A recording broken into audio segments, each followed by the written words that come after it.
সাগর মেলার জন্য 11টি অস্থায়ী দমকল কেন্দ্র ও 50টি ইঞ্জিন থাকবে। এছাড়া অগ্নিকাণ্ডের ঘটনা ঘটলে দ্রুত এলাকায় পৌঁছে যাবে কর্মী সহ বুলেট।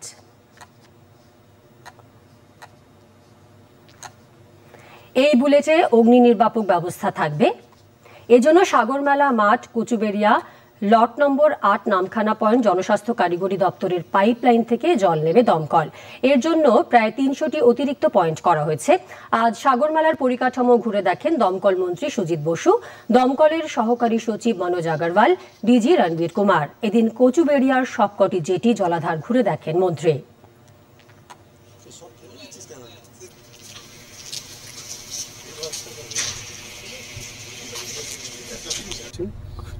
আমাদের মেলা গ্রাউন্ডে টোটাল 11টার মধ্যে 6টা মেলা গ্রাউন্ড হবে, আউটসাইডে 5টা হবে।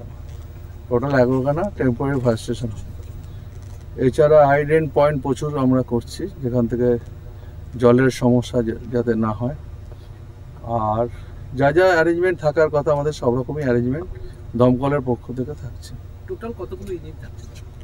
ইঞ্জিন আমাদের তো থাকেই, যতটা প্রয়োজন লাগে ততটাই আমাদের ইঞ্জিন, কিন্তু আমাদের সব জলের এখানে পিএইচির সাথে যোগাযোগ রেখে আমরা অনেকগুলো প্রায় 287 হাইড্রেন পয়েন্ট আমাদের আছে, সেখান থেকে জল সরবরাহ আমাদের। আজকে কোন কোন পয়েন্টগুলো ভিজিট করলেন?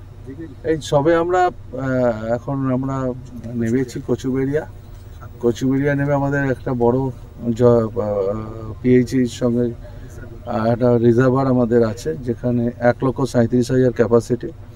রিজার্ভারটা আজকে টেস্ট হবে, আর ওখানে জলের ব্যবস্থা আছে। ওখানে সঙ্গে কচুবেড়িয়ার যে সমস্ত যারা পিলিগ্রিমস আসবে তাদেরকে ওখানে যাতে ওই সব জায়গায় ফায়ারের অ্যারেঞ্জমেন্ট আমাদের সব ঠিক থাকে।